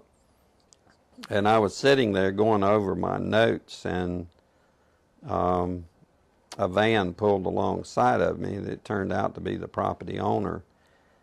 And he greeted me, and he was by himself, and so we had a good little dialogue there, and I asked him about the field of black boxes. What were they? Because I'd never seen anything like that. And his statement was that if he told me, I would be one of few people in Madison, Georgia that knew about them. And he says they're disposable coffins, I believe he told me. And he says there's 100, at that time he said there was 125,000 there. And they were stacked, he told me 15 high. I asked him who owned them, and he stated that the CDC owned them and that they were leasing his land for storage. And he said his brother worked with the CDC in Atlanta and had been asked by the CDC to do a 3-year extension to place temporary morgues all across the nation. La FEMA, c'est l'organisme qui est censé protéger la population pour venir en aide, etc. On peut voir ça comme ça, mais c'est pas toujours ça. Hein. C'est aussi l'organisme qui a dans les coulisses des projets beaucoup plus noirs, on va dire. Il est censé intervenir en cas de catastrophe, en tout cas. Il est censé intervenir, oui.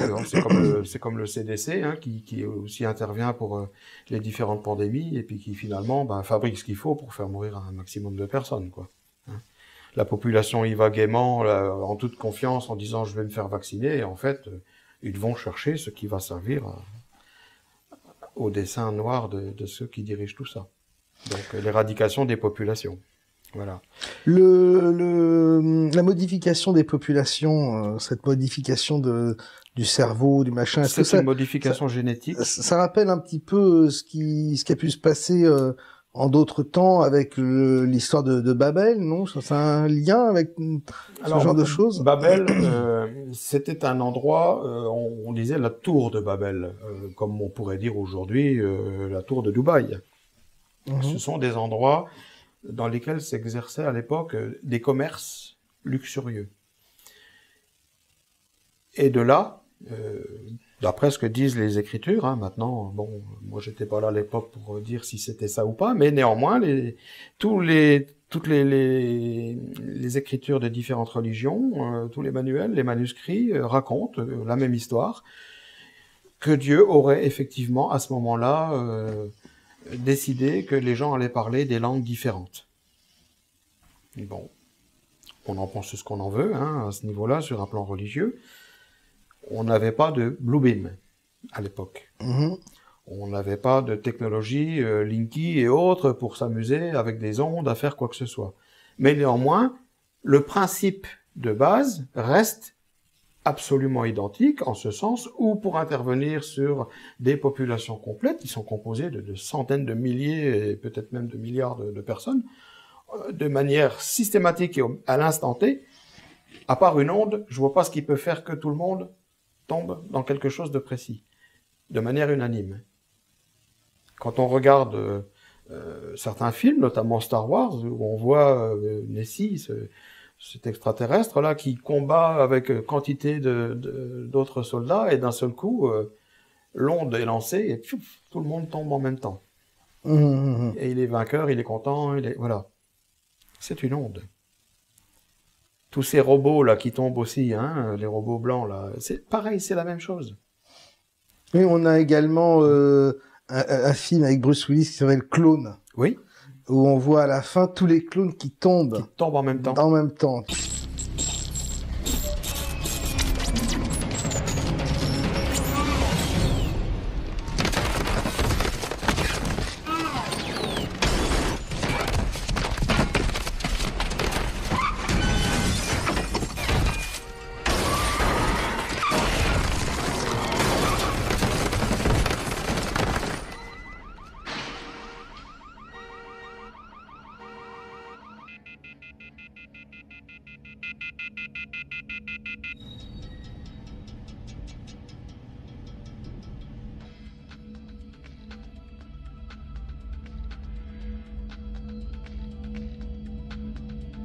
On pourrait parler un petit peu justement de cette problématique, faire une petite parenthèse autour de la problématique des clones. Des clones, on va y revenir après. Je voudrais finir avec la liste qui impacte tout le monde. Bien sûr.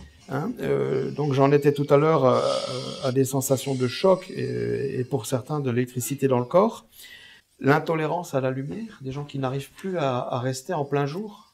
Pourquoi? Parce qu'aujourd'hui, on est habitué de plus en plus à vivre en appartement de manière close et avec des éclairages artificiels. Ce qui fait que quand les gens sortent dehors, la lumière naturelle du soleil et la luminosité que ça dégage, ils ne la supportent plus. C'est fini. C'est fini. Il y a même des gens qui ont été transformés génétiquement, hein, les enfants de la Lune, comme on dit, qui sont obligés de sortir emmaillotés, complètement emballés, pour pouvoir aller d'une maison à l'autre, par exemple. Les pertes de libido, aussi bien chez les hommes que chez les femmes. Le désir n'est plus là. Programme de réduction des populations. Les gens s'aiment, mais n'ont plus de rapport physique, ou de moins en moins, à tel point que, pour que ça puisse rentrer dans les esprits, on fait même à travers certaines émissions télévisées, certains débats, où des gens sont invités, des gens relativement jeunes, hein, qui ont 25, 30 ans, hein, et qui déballent publiquement leur vie en expliquant qu'ils arrivent à vivre comme des sardines dans une boîte. Ils vivent comme frères et sœurs, en étant mariés ou pacsés, ou peu importe. Et ils vivent comme ça, sans rapport physique. Parce qu'ils n'en éprouvent plus le besoin. Pourquoi n'en éprouvent-ils plus le besoin? Parce qu'ils sont impactés par des ondes précises, à des fréquences précises. On parlera tout à l'heure de ces fréquences. Je parle également de l'appauvrissement du sperme des hommes. Aujourd'hui, un homme normalement constitué, en âge de procréer, doit pouvoir procréer. Or, il y a même des campagnes publicitaires à la télé qui font que il faut aller consulter. Pour un oui, pour un non, il faut aller consulter. Tout est bon pour aller consulter. Tout. Les cancers du sein, des cancers de la prostate, toute forme de cancer. Ce sont des ondes qui sont là, qui impulsent. On n'avait pas tout ça dans le temps. Tant que ces technologies n'existaient pas, ça ne veut pas dire que les ondes sont nocives pour le corps humain. C'est la façon dont elles sont utilisées et les fréquences à laquelle elles sont amenées pour pouvoir impacter. C'est ça qui fait que... Hein. Je parle également des raideurs, donc dans les doigts, dans les mains, des troubles visuels aussi. On voit de plus en plus de publicité à la télé où on fait des propositions commerciales très alléchantes. Tout ça pour aller consulter, pour avoir une paire de lunettes sur le nez. Comme si c'était normal qu'il fallait qu'on porte des lunettes. Systématiquement.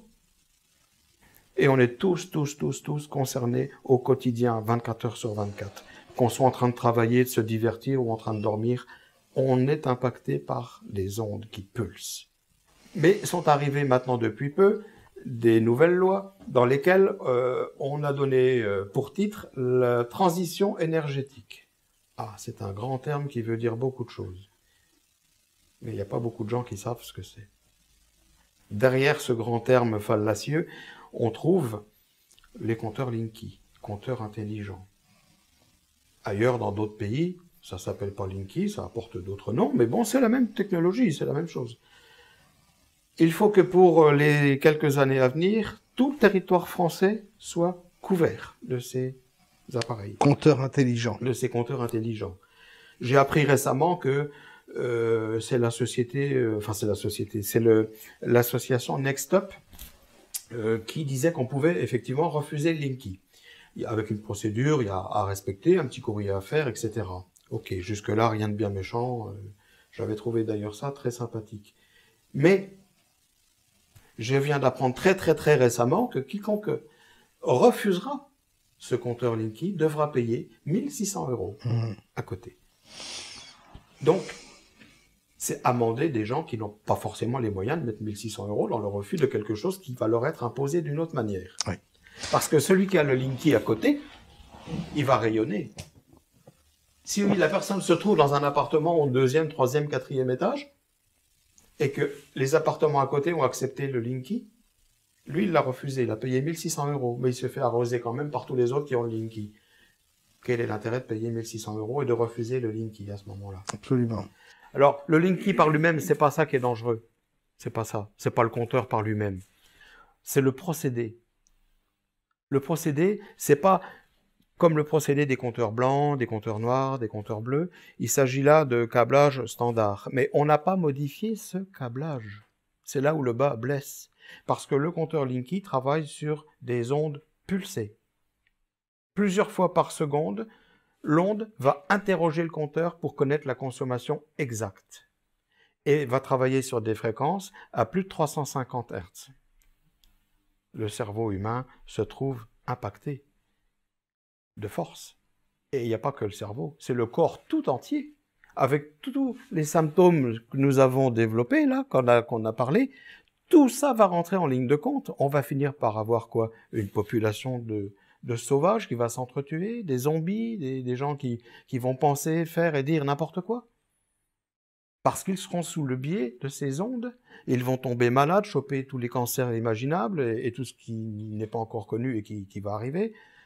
Donc on arrive dans une société où finalement le but c'est à la fois d'affaiblir la population, c'est aussi de la rendre zozote pour ne pas réfléchir, pour ne pas chercher à comprendre comment les choses se passent, de manière à ce que juste une petite poignée d'élite décide de tout et les autres sont là pour dire amen et payer ce qu'on leur demande de payer. Et puis c'est comme ça que les choses se font. Et puis c'est la cybernétique, c'est-à-dire arriver à faire de l'ensemble de la population des gens qui vont entrer les yeux fermés dans le nouvel ordre mondial, des gens qui diront amen à tout, à qui on fera subir tout et n'importe quoi, et ils seront à la fois manipulés en pensée par ces ondes qui vont pouvoir induire sur leur cerveau pour leur faire et dire et penser tout ce qui est nécessaire en fonction du mouvement et de la situation. Donc, les gens n'auront plus le moindre pouvoir d'être eux-mêmes, plus de pouvoir de décision, la santé par terre, à plat. C'est une génération de quoi? Mais est-ce qu'on n'est pas déjà rentré dans le nouvel Alors on est ordre rentré mondial? là-dedans. Moi j'ai toujours dit depuis des années, bien avant qu'on ne passe à la TNT et tout ça, je voyais ces antennes râteaux partout, je disais, c'est pas naturel ça. Parce que depuis qu'on a ces trucs-là, pour soi-disant regarder la télé, les gens sont quand même différents. Ils sont différents parce qu'ils ont évolué avec le temps qui passe, avec les nouvelles technologies, avec les savoirs. Mais ils sont également modifiés intérieurement. Alors maintenant, comme c'était tellement haut, ces gammes d'ondes-là, elles travaillaient en hauteur trop haut, alors on a descendu tout ça, on a mis ça au ras des toits, on a appelé ça la TNT. Donc on a parlé également tout à l'heure d'autres sujets, de systèmes de clonage. Alors ces systèmes de clonage réagissent également sur des ondes. Le monde entier repose sur des ondes. Il y a en différents endroits du monde des bases qui sont connues, d'autres moins connues. Parmi les connues, on peut citer la base de Dulles qui descend à plusieurs kilomètres de profondeur. Pine Gap en Australie, qui descend également à plusieurs kilomètres de profondeur. Voilà. Pour ce que j'en connais, pour moi ça s'arrêtait à 13 km.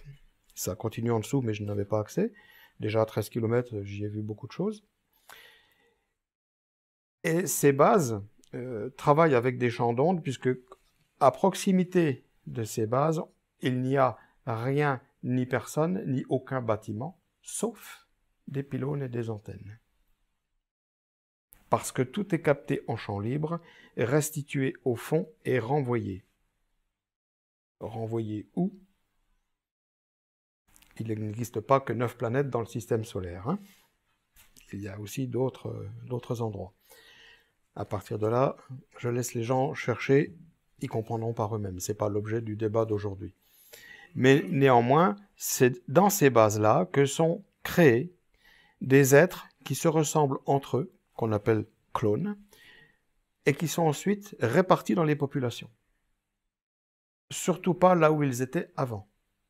Ces êtres-là travaillent là-dessus. Ils séparent l'âme de l'esprit. Ils ne gardent que l'un, pas l'autre. Et ils intègrent le corps humain. Ce sont des êtres éthériques. Alors on en voit des fois de ces êtres éthériques. Il suffit de lever les yeux, on en aperçoit. Notamment dans les chemtrails, dans les nuages, on en voit. Mais on n'en voit pas que là. On en voit dans les églises. On en voit au bord des cours d'eau. On en voit dans des prés, là où il y a des zones arborées. Ça s'appelle des orbes. Ces orbes sont des êtres pourvus d'une intelligence qui sont parfois bénéfiques à la cause humaine et parfois moins. Ils existent également sous différentes formes. On prend des fois des photos comme ça et l'œil ne voit pas. Par contre, le numérique étant beaucoup plus développé que l'œil humain, puisqu'il travaille dans des spectres différents, il révèle la présence d'êtres éthériques. C'est comme ça qu'on trouve des fois des espèces de spirales blanches, un peu gazeuses, un peu cotonneuses, Ce sont des êtres qui existent. Ils sont là au même titre que les orbes, au même titre que d'autres que les photos ne révèlent pas et que l'on ne voit pas non plus, parce que sur Terre, nous ne sommes pas les seuls êtres vivants, visuellement parlant. Il existe quantité d'autres êtres qui nous entourent. Et qui vivent sur d'autres fréquences, en fait, voilà, sur d'autres ondes. Ils vibrent sur d'autres gammes de fréquences. Et ils existent au même titre que nous existons. Mais tout est virtuel. Nous, on est palpable entre nous, comme ces êtres-là sont palpables entre eux. Ils ont la faculté de nous voir, nous n'avons pas en retour la faculté de les voir, sauf à travers des technologies bien précises qui font que ça révèle leur présence. Mais eux, comme nous sommes virtuels. C'est-à-dire que ce sont des champs d'ondes induits qui font que ça vibre. Si on pouvait donner un son à chaque personne qui vibre sur Terre, ce serait du bzzz, un peu comme de l'eau sur les fils électriques de haute tension. Ces modifications d'ondes sur l'environnement permettent à ces entités, ces créatures, de parasiter l'être humain? Oui, parce que le fait que ces êtres-là soient de constitution éthérique, ils rentrent dans le corps humain. Beaucoup d'humains aujourd'hui, en tant qu'humains, en tant que personnes, sont des gens tout à fait, on va dire, tout à fait merveilleux. Pour autant, ne sont-ils pas habités de quelque chose qui est beaucoup moins merveilleux? Ce qui explique aussi que par des champs d'ondes induits, ces gens deviennent exécrables, méchants, sauvages, assassins. Il arrive que des gens qui ont des familles avec femmes et enfants massacrent pendant la nuit toute leur famille. Et arrivé au petit matin, se demandent « Mais qu'est-ce que j'ai fait? Qu'est-ce qui m'est arrivé? Pourquoi j'ai fait ça ?» Ils ne comprennent pas. Parce qu'ils ont été pénétrés par ces entités démoniaques, entre autres, qui ont fait que, et ensuite se sont retirés en laissant la personne humaine comme une peau vide dans son désarroi le plus total. C'est une conséquence collatérale de toutes les ondes que nous subissons, ce phénomène-là, ou bien c'est l'objectif de ces... C'est un objectif parce que nous sommes colonisés en tant qu'êtres humains depuis très longtemps, mais la Terre a été verrouillée le 21 octobre 1976. Pourquoi? Quand je dis verrouillée, on imagine une grille autour de la Terre. Pourquoi? Parce que c'est précisément le 21 octobre 1976 que se terminaient les 6000 ans d'histoire humaine, de la création divine. Puisque la Bible dit, au même titre que tous les autres écrits religieux, que le 7e jour, Dieu se reposa, en considérant que 7 jours, un jour pour Dieu, c'est 1000 ans pour nous. Mais qu'est-ce qu'on observe depuis? C'est l'arrivée du code barre, déjà, le GENCODE. Ce GENCODE qui, dans son état tel qu'il se présente, a 2 barres fines de chaque côté et 2 barres fines au milieu. Ces 2 barres fines symbolisent le 6. Donc c'est bien la matrice du 666, qu'on le retrouve partout. Personne ne pourra plus ni vendre ni acheter sans passer par cette matrice. La Bible en parle au même titre que tous les écrits religieux, et c'est ce qui s'est mis en place, qui a verrouillé, par la première grille, la Terre entière. Donc ça, c'est cette première grille qui a été posée. Ensuite, il y a eu d'autres grilles. L'humain sur Terre, j'ai bien dit tout à l'heure, nous sommes des petites antennes. Nous sommes des terminaux biologiques. Qui dit terminal, dit phase finale. Il s'est passé des choses en phase finale, en phase terminale, à une certaine époque d'une guerre mondiale. Il faut savoir qu'aujourd'hui, tout ce qui concerne ces événements-là qui ont eu lieu, qui étaient aussi atroces qu'ils aient pu être, toutes ces choses-là n'ont jamais été rasées. Elles ont été conservées, protégées, de manière à ce qu'on dise, voilà, c'est pour le souvenir.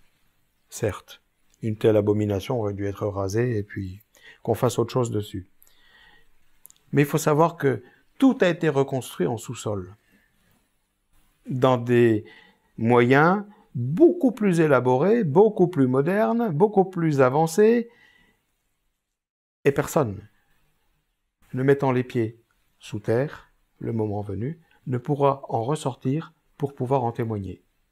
Ce sont des terminaux, programme arc-en-ciel. Ce sont des endroits où, aux États-Unis par exemple, ils ont commencé à mettre des pastilles de couleur sur les boîtes aux lettres des gens. Donc telle famille, voilà, telle famille, c'est ça, telle famille, voilà. Pourquoi? Parce que le moment venu, ces gens seront conduits, malgré eux, de force, dans ces endroits souterrains où ils devront, par la force, suivre ces lignes qui sont tracées, ces couloirs qui sont tracés de certaines couleurs, les couleurs de l'arc-en-ciel. Ils serviront soit de nourriture, soit d'esclaves, soit de pièces détachées, soit de reproduction, mais de toute façon, c'est une programmation de terminaison. One of the things that we want to talk about is what we were discussing a little bit ago, and that is the significance of this NASA war document that was found on the NASA website, and the need to urgently get this out in front of as many people as possible because of the content of this document. So was this document available to everyone, or this was on their actual website and someone found it? That is correct. It was on the NASA website, and it was a document that actually is a PowerPoint presentation by Dennis Bushnell, the chief NASA scientist at the Langley Center.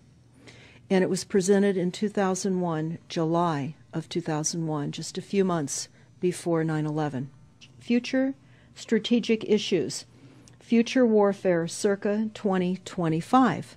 And the entire premise of the document, or the PowerPoint, is about robots, cyborgs, and humans.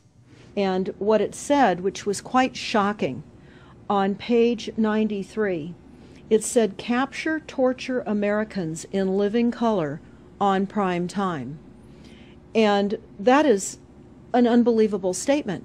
Then it's followed up by saying, "Terror attacks within the continental United States using binary biologicals take down critical infrastructure."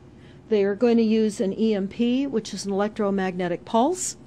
They're going to use radiation frequencies against our brains, etc., and conduct serious psy-war and collateral damage and exploitation. They say increasingly critical are human limitations and human downsides. Humans are too large, humans are too heavy, too tender, humans are too slow, both physically and mentally, and we require huge logistical trains, meaning we cost way too much money to maintain, and humans have rapidly decreasing to negative value. We wouldn't have a legitimate government with the war machine stating what they were going to do on the continental United States to all the people. And this is not just in the United States. This is a global planned attack and assault with technologies beyond most people's comprehension. This is very interesting and horrifying. Humans have taken over and vastly shortened evolution. They're going to direct evolution. It's legal. This is what they're going to do to all the humans on the face of this planet. It's all legal. And then they talk about how the use of frequencies will be used in warfare. And we know, for example, the smart meters that are being deployed around the globe, the replacement of our electric meters, which will also and does include the replacement of all of our gas meters and our water meters as well, and will be connected to our food supply when they collapse the currency and they issue energy allowances, and that will all be controlled through the metering system. And they say 100% of the human population will be affected by these frequencies. Some will be the canaries in the coal mine, which is a term that they've been using as people have been dropping like flies. People are experiencing all kinds of health maladies. Generally, it starts with ringing of the ears, heart palpitations, skin rashes, inability to sleep through the night. And what they're doing is they're jamming our immune systems with these frequencies. It all lines up. Everything lines up. You connect the dots. You see the NASA war document. Not only does it talk about the effects of frequencies and how it will be used, they acknowledge that it will interfere with our performance, that it will cause seizures. They acknowledge this in this document. It is no longer a debate about smart meters. We don't need any more scientists or doctors saying people are getting sick. This is the intention. So we have to stop looking for more verifiable proof that people are becoming sick. This is the goal. This is the absolute goal. It's incarceration, it is enslavement, and it is depopulation. And it is massive mind control. The frequencies have multiple purposes. Dans tous les cas de figure, toute personne qui rentrera là-dessous, de son gré ou de force, personne ne pourra en ressortir. En aucun cas. Tous les moyens ont été pensés les plus sophistiqués qui soient, et je ne vais pas au bout de ce que je sais parce que je ne peux pas me permettre de le faire, mais je peux dire que personne ne peut ressortir s'il met les pieds là-dessous. Personne.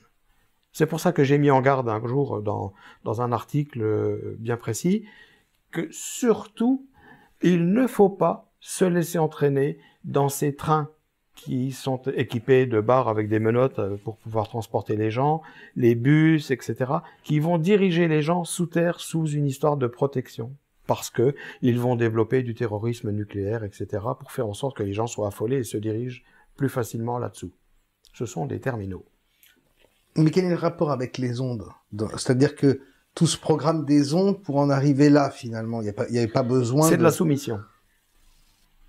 C'est de la soumission. Un jour, dans les couloirs d'un grand établissement en Belgique, j'ai surpris une conversation entre des personnes très haut placées. Les propos de cette conversation étaient que la race humaine, dans sa totalité, est amenée à devenir un collectif alimentaire. Quand on dit collectif, ça veut bien dire tout le monde. Maintenant, alimentaire, moi quand je dis à mes enfants mange, tu sais pas qui c'est qui va te manger, je pensais pas qu'un jour une phrase comme ça qui est dite pour rire et qui se répète de génération en génération puisse un jour prendre forme dans la réalité. Ne serions-nous finalement sur Terre que des poulets en batterie, implantés, soumis par des ondes pour pouvoir finalement terminer comme ça?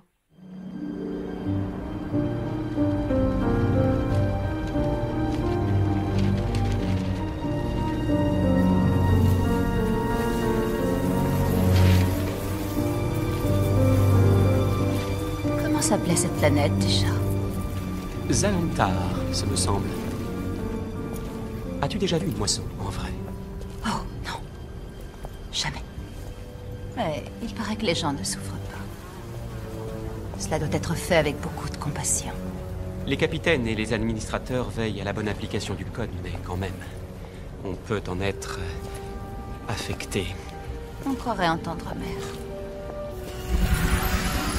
La plupart d'entre eux mènent une existence infâme. Ce que nous leur offrons est pure miséricorde. Il a beaucoup d'appellations.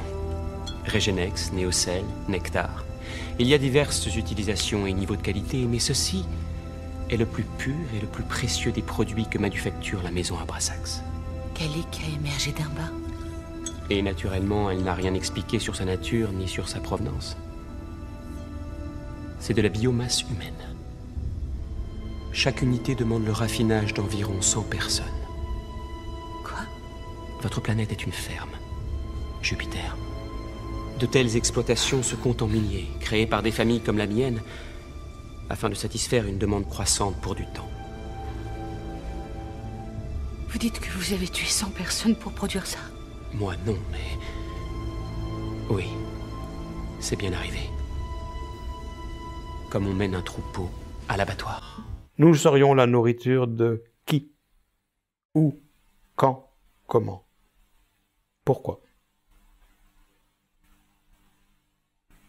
Quand je vois certaines choses qui sont en position géostationnaire et qui attendent, je sais de sources très sûres, des commandes ont été passées, des livraisons ont commencé à s'opérer. C'est-à-dire que ce sont d'importants groupes humains, ce sont des grandes parts de population qui sont soustraites à la Terre et livrées. Maintenant, dans quel but? Est-ce uniquement de la nourriture? Est-ce de la reproduction? Est-ce de la pièce détachée? L'humanité existe sur Terre en tant que petits terminaux, comme j'ai dit. Nous sommes blancs, noirs, jaunes, mais il existe d'autres variantes. Dans d'autres contrées, on ne nous les montre pas trop, sur Terre.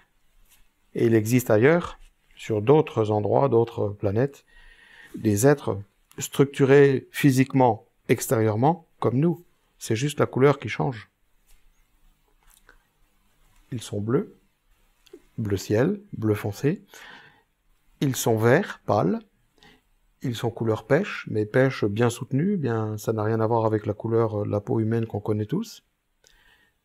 Ce sont des gens qui vivent avec le même niveau de modernisme, voire même un petit peu plus avancé que nous d'ailleurs, comme si on disait par exemple que ben voilà, on vit à Dubaï, voilà, avec toute la technologie avancée qu'ils peuvent avoir là-bas. Voilà, c'est un peu le niveau auquel ils sont. Alors qu'est-ce que l'humanité peut faire dans cette perspective-là? Et ce déclenchement, il est, à votre avis, il est pour longtemps? On a combien de temps et qu'est-ce qu'on peut faire? Pour moi, ce que j'en pense, c'est que la Terre, c'est un grand vivier. C'est une zone d'essai. Les êtres qui nous ont créés ont mis sur Terre différentes races parce que nous ne sommes finalement que des phases d'essai. Parce que la mort n'existe pas. Je sais de quoi je parle pour avoir subi de manière très particulière une EMI qui m'a ensuite orienté ma vie très différemment. J'ai eu un parcours très différent, très surprenant, auquel je ne m'attendais pas du tout, en aucune manière, et qui m'a apporté beaucoup aussi, hein, en retour. J'ai longtemps d'ailleurs été une interface entre certains organismes et puis des entités. Mais comment échapper à ce programme? C'est-à-dire que dans le moment venu, on ne peut pas échapper. Pourquoi? Parce que ce n'est pas l'homme qui a créé l'homme. Aujourd'hui, les entités qui sont intégrées à des humains sur Terre font penser que c'est un groupe d'humains qui veut faire ceci, cela. Ce n'est pas un groupe d'humains. Ce sont bel et bien des entités qui ont pris forme humaine à travers des humains, qui sont à l'origine de toutes ces technologies avancées pour pouvoir faire en sorte de satisfaire leur avancée technologique, leurs désirs, leurs fantasmes, dans certains cas, parce que si l'on tient compte de certains programmes de certaines races extraterrestres, notamment les gris, il s'agit bien de fantasmes. Hein. On n'est pas dans la recherche scientifique avancée, machin, c'est pas ça. Hein. C'est une race d'hybrides qui vit de manière collective, qui pense de manière collective, qui agit de manière collective, mais dans de la fantasmagorie. Ils n'ont absolument aucun état d'âme. L'humain, pour eux, ne représente rien. Pas plus qu'une mouche ne représente quelque chose pour un humain. Une souris dans un laboratoire, il n'y a personne qui va endormir la souris pour la disséquer, pour prendre ci, pour prendre ça. C'est exactement ce que font ces êtres quand ils sont adultes, quand ils sont en pin-gap, quand ils sont ailleurs. C'est ça. Certains vivent en totale liberté en surface, sur la Terre, en ayant pris forme humaine. On n'a jamais vu autant de personnes choper des enfants pour leur faire subir tout et n'importe quoi.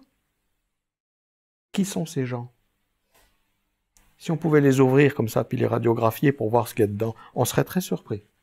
Et au niveau du timing, est-ce que vous avez une idée de la façon dont évoluent les choses? Alors les choses, elles évoluent de manière très particulière, c'est-à-dire qu'on a souvent la sensation de faire 2 pas en avant, 1 pas en arrière. Pourquoi? Parce qu'à toute mesure correspond une contre-mesure.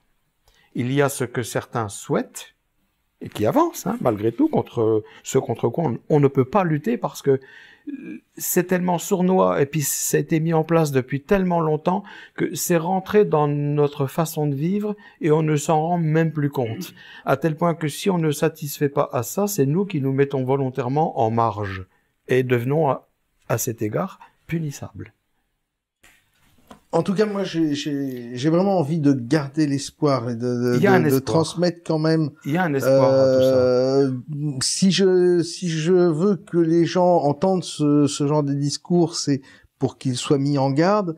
Mais je pense en même temps que la configuration de ce qui est aujourd'hui ne sera pas forcément ce qui sera demain, et que certaines prises de conscience de l'humanité peuvent changer les... Sinon, on se tient qu'à la Bible, pour ce que j'en connais. Il est bien précisé dedans que dans les tout derniers temps, les gens apercevront des boules de lumière, et il sera donné aux forces de l'ordre, qui sont les forces sataniques, des moyens incommensurables pour pouvoir enfermer l'humanité et pouvoir la servir.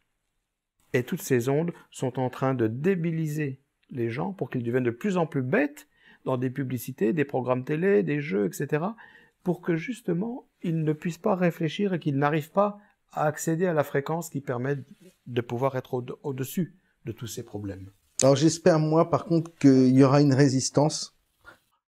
Moi, je pense que toute prise de conscience et toute information est intéressante du moment qu'elle amène à un changement de comportement et une façon de regarder le monde autrement. Et c'est vraiment important de s'accrocher à cet espoir. Il y a encore moyen de résister à tout ça. Il va se passer quelque chose sur un plan cosmique. La révélation de l'existence d'autres planètes et commence à se faire sur la pointe des pieds. On trouve de plus en plus de lunes, on trouve des planètes, on trouve... Bon, il y a plus de 240 planètes actuellement dans notre système solaire, mais c'est tenu ultra secret, et si on en parle, on se fait très vite passer pour imbécile et on se fait discréditer. Bon, c'est pas bien grave. Le moment venu, de toute façon, ces choses-là seront déballées au plein jour. On va arriver, Monsieur X, à la conclusion de notre entretien. Si vous avez autre chose encore à dire pour conclure. Faites attention au courant CPL. Acceptez-le ou refusez-le, c'est selon le cas de chacun, si vous êtes électrosensible ou pas. Sachez que si vous ne l'êtes pas, tant mieux, mais vous êtes quand même impacté à un moment donné par les ondes qui font que vous allez rentrer dans ce panel que nous avons commencé à élaborer, des différents problèmes. Alors moi, j'ai envie de dire, pour conclure, que aux personnes qui écoutent ce rendez-vous, que de garder l'espoir important, que certaines prises de conscience de l'illusion du monde dans lequel nous vivons pourraient nous permettre de reconnecter à un moteur extrêmement important pour l'humanité. Ça peut se faire en tant qu'interférométrie. Ce moteur très important pour l'humanité, c'est la foi. Oui. Et j'espère, en tout cas, j'ai vraiment l'intention que nous travaillions là-dessus. Et que nous arrivions à déjouer tout cet avenir et ce futur. Mais ces gens qui nous nuisent, c'est ce qu'ils font. C'est ce qu'ils font, hein. Ils groupent, hein. Parce que le Linky, en tant que compteur intelligent, que fait-il? Il envoie tout sur un concentrateur et ensuite il envoie sur des systèmes GSM qui transmettent après pour pouvoir traiter les données.